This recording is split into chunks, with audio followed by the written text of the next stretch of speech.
नमस्कार, स्वागत है आपका यूट्यूब चैनल उल्टा चश्मा पर।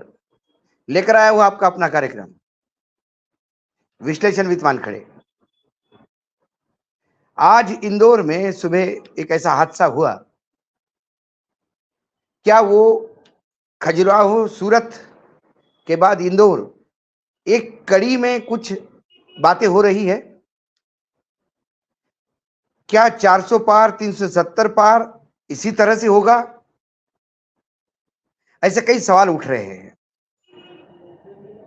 इंदौर मध्य प्रदेश की कमर्शियल कैपिटल है। आदरणीय सुमित्रा महाजन 8 बार वहां से लोकसभा सदस्य रही। सुमित्रा महाजन के बाद लगातार वो लोकसभा क्षेत्र भारतीय जनता पार्टी के कब्जे में रहा। सुमित्रा जी के रिटायर्ड होने पे या जबरिया रिटायर्ड करवाने पे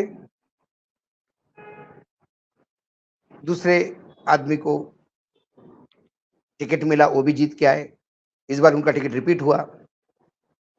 कांग्रेस पिछले 10-12 चुनावों से वहां प्रयास कर रही है अपने पैर जमाने की, लेकिन हर बार हार ही नसीब होती है। इस बार उन्होंने एक नया उम्मीदवार दिया, अक्षय क्रांति बम। यह एजुकेशनलिस्ट है, पुराने स्टूडेंट यूनियन स्टूडेंट लीडर भी रहे हैं और एक साफ सुथरा चेहरा कांग्रेस ने उतारा। और इसके चयन की जिम्मेदारी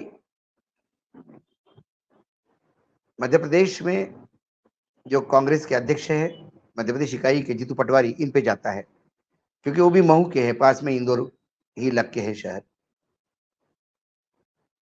जब से जीतू पटवारी के हाथ में पार्टी गई है, वो भले ही राहुल गांधी के नजदीक समझते हो या राहुल गांधी उन्हें अपना समझते हो, लेकिन मध्य प्रदेश की कांग्रेस अभी भी उन्हें अध्यक्ष के रूप में स्वीकार नहीं पाई है। उनके व्यवहारिक छिछोरेपन ने उन्हें हमेशा एक नॉन सीरियस नेता ही बताया है।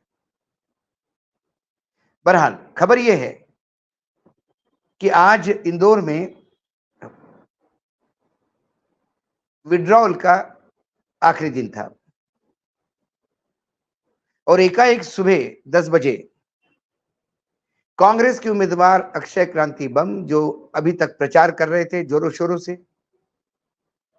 पूरी पार्टी उनके साथ खड़ी थी, वो इंदौर विधानसभा क्षेत्र नंबर 2 के विधायक रमेश मेंडोला के साथ कलेक्टर कार्यालय में जाते हैं और अपना नामांकन वापस लेते हैं। कांग्रेस के जो डमी कार्यकर्ता थे मोती सिंह, उनका तो पर्चा ही रिजेक्ट हो गया था। तो बम साहब का विड्रॉल लेने के बाद अब वहां पे कोई प्रत्याशी ही नहीं है जिसे कह सके कि वो चुनाव लड़ रहा है। हर बार की तरह इस बार भी 33 लोगों ने फॉर्म भरा था, उसमें से 4 रिजेक्ट हो गए। बम साहब ने और वर्तमान सांसद साहब ने 3-3 फॉर्म भरे थे, वो आप माइनस करो तो कुल मिला के अब 22 लोग बचे हैं। सारे इंडिपेंडेंट है, छोटे मोटे इधर उधर के नाम से जोड़े हुए, जिनका डिपॉजिट भी जाना करीब करीब तय है।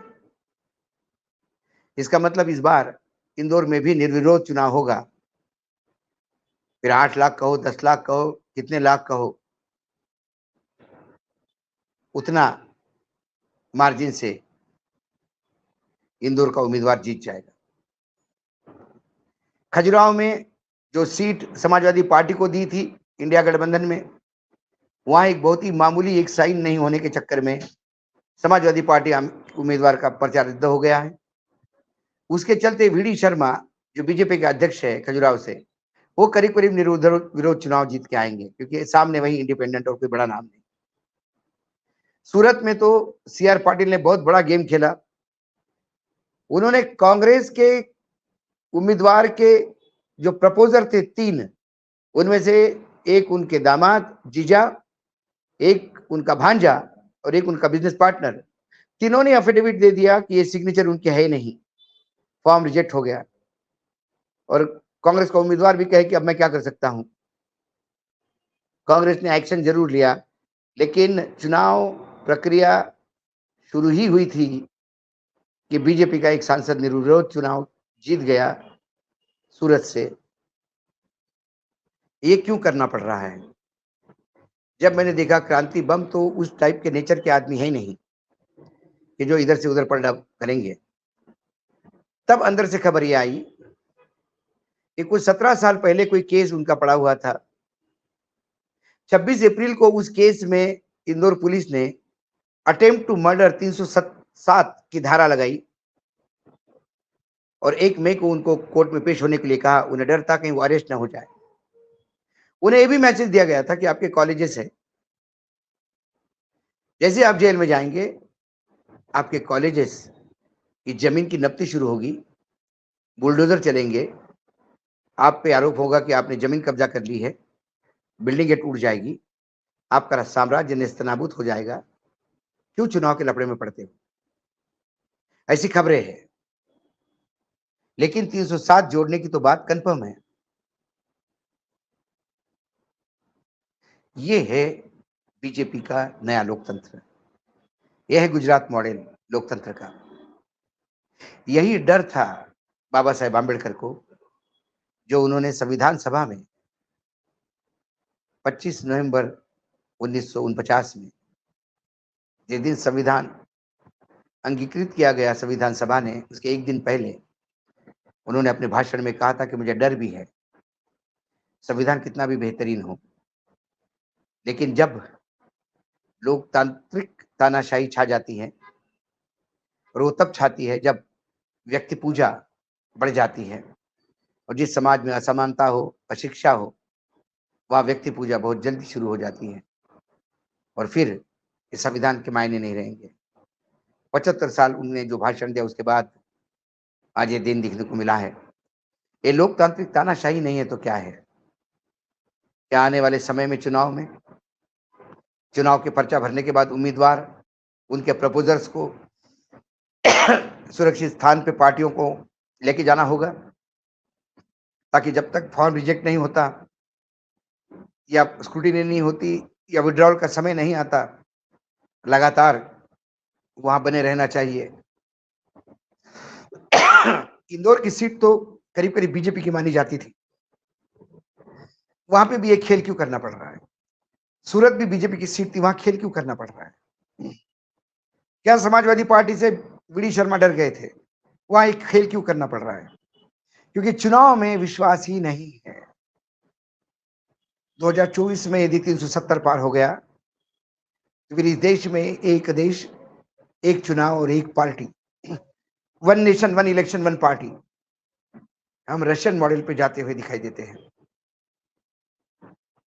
4 जनवरी तक या आखिरी चुनाव के फेज तक, 7वें फेज तक, कितने ऐसे सीटों पे, गन पॉइंट पे उम्मीदवार अनअपोज चुन के आएंगे? क्या उस लोकसभा क्षेत्र के जनता का यह अपमान नहीं है कि उन्हें अपना नुमाइंदा चुनने का अधिकार ही नहीं दिया? यह सवाल मैं आप पे छोड़ के जाता हूं। इंदौर की घटना एक छोटी मोटी घटना नहीं है, इसे आप गंभीरता से देखिए और खजुराहो सूरत के साथ जोड़िए तो एक माला बनते हुए नजर आती है, जिसे कोई तानाशाही अपने गले में पहन सकता है।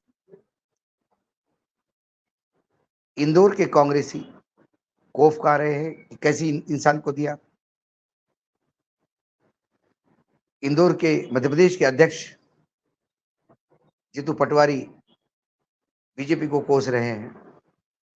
सवाल यह है कि क्या कांग्रेस में बैंकरप्सी आई थी जो क्रांति बम को आपको उम्मीदवार बनाना पड़ा, या फिर इस छिछोरे अध्यक्ष ने कांग्रेस के कुछ नया खेल खेला?